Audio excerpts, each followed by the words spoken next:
We'll get started for the afternoon part, and our first speaker is Dr. Stephanie Jones, an anesthesiologist in Boston, and she's going to talk to us about the interaction with these devices with cardiac devices and how to minimize the risks of those interactions. Stephanie?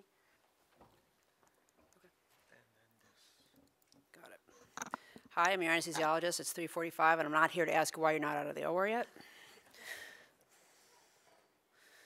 And I have nothing to disclose. I would like to give credit to Dr. Mark Rosner, who you'll see his name on some of the slides.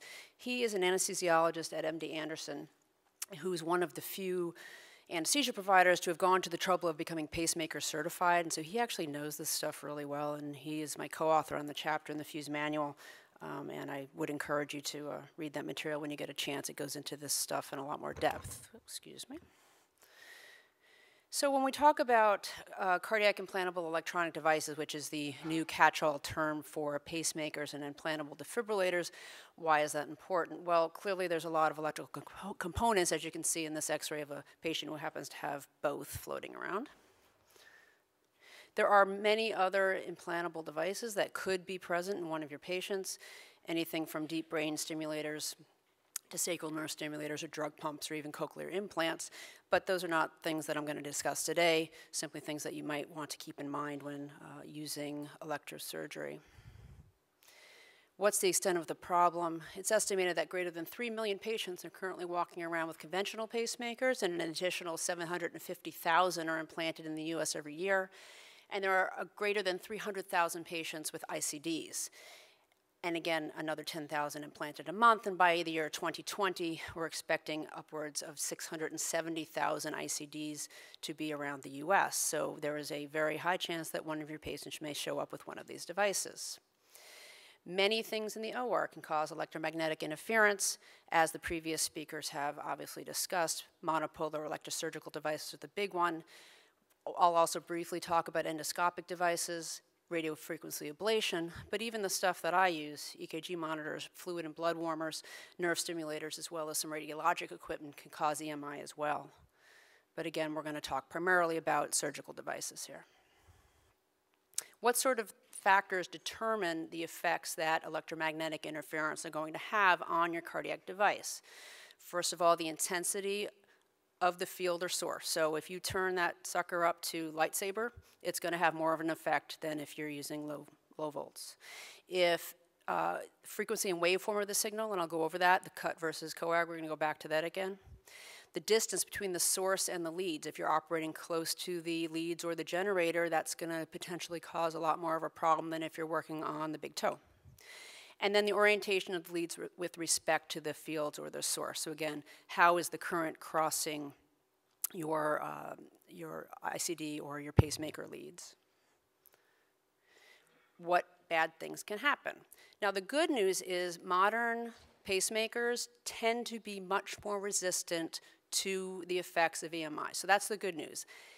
It's a little bit of a catch-22 because we've maybe started ignoring it a little bit because it is relatively safe, but there still are things that can happen.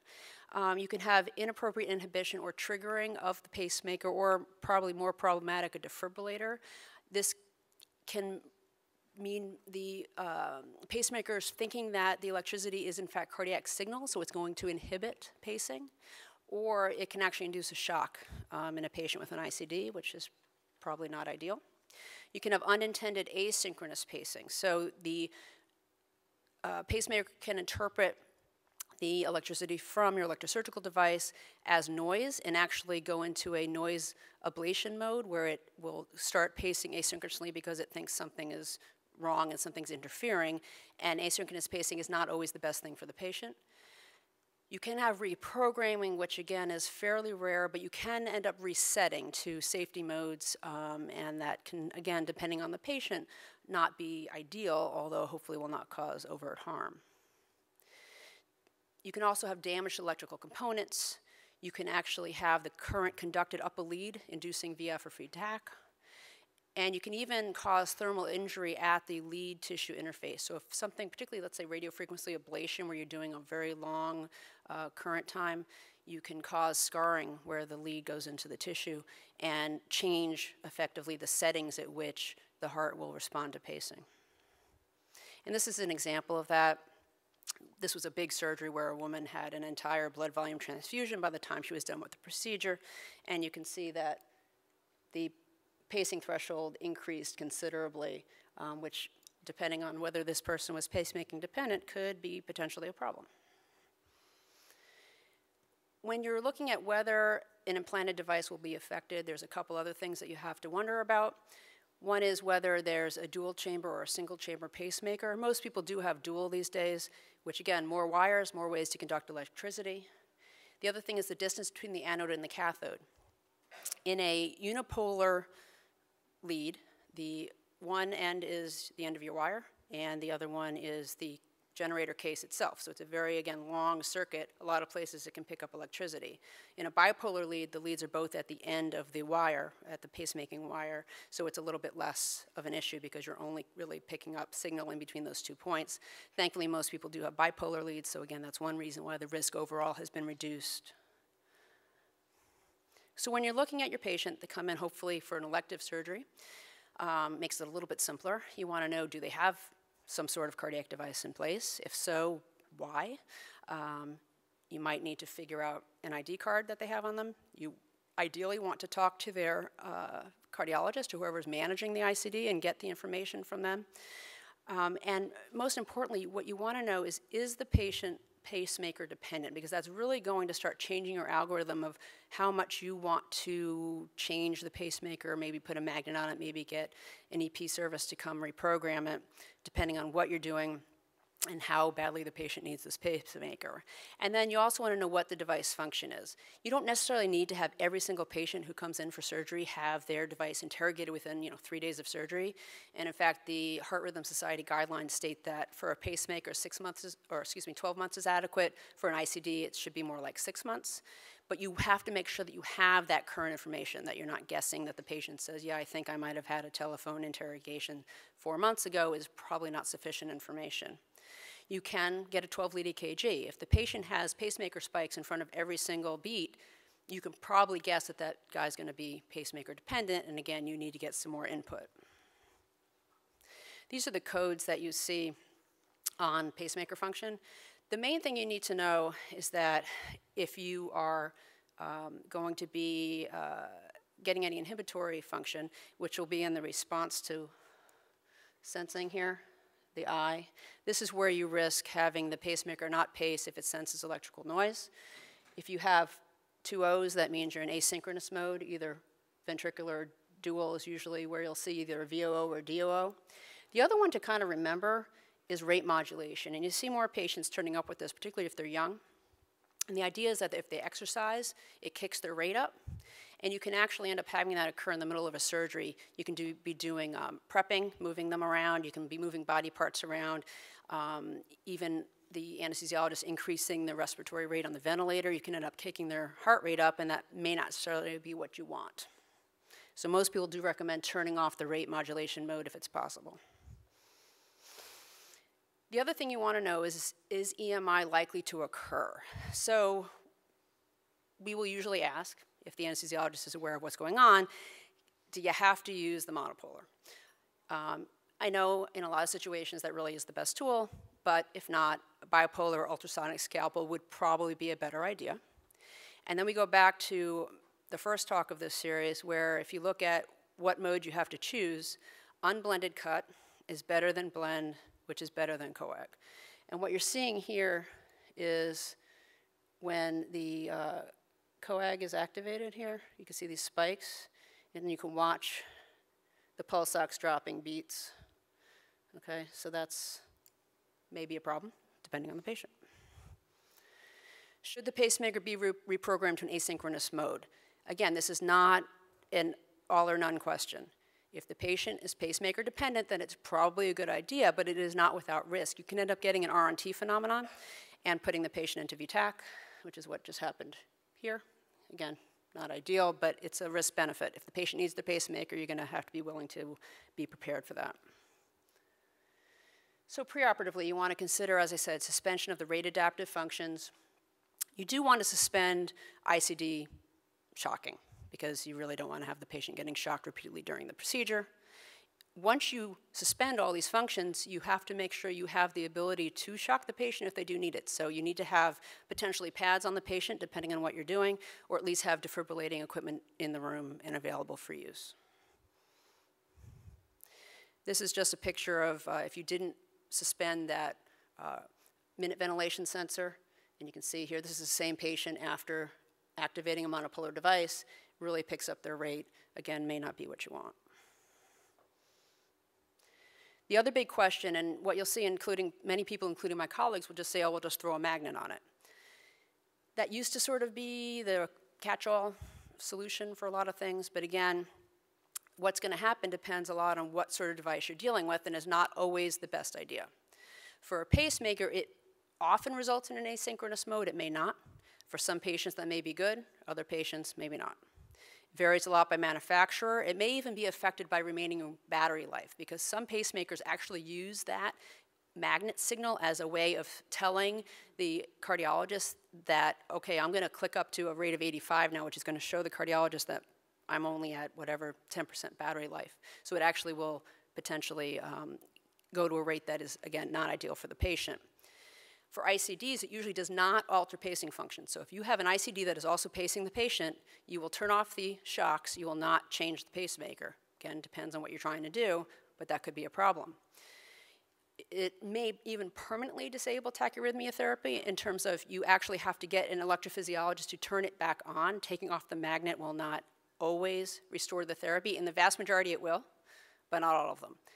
So what you probably sense I'm getting at here is this is a little bit of a confusing situation. There's a ton of manufacturers. There's a ton of different recommendations. It actually needs to be individualized to the best extent you can. Obviously, in an emergency, you can't always do that. But if you have an elective case, what you need to do is essentially get a prescription from the cardiologist. The other problem being that the cardiologist needs to understand all this stuff, which they may not. One of the things that the Heart Rhythm Society really emphasizes is above or below the umbilicus, and that particularly once you're below the umbilicus, the risk of affecting the cardiac device, assuming it's implanted in the usual place, is significantly less. They talk about 6 inches. So if you're below the umbilicus, you have to worry less. Once you're above, which unfortunately is a lot of what you guys do when you start talking about gallbladders or what have you, it's something you do have to worry about. For monitoring, you want to do a continuous EKG, but as you saw before, you can't always appreciate what you're seeing on the EKG with the interference from the electrosurgical device.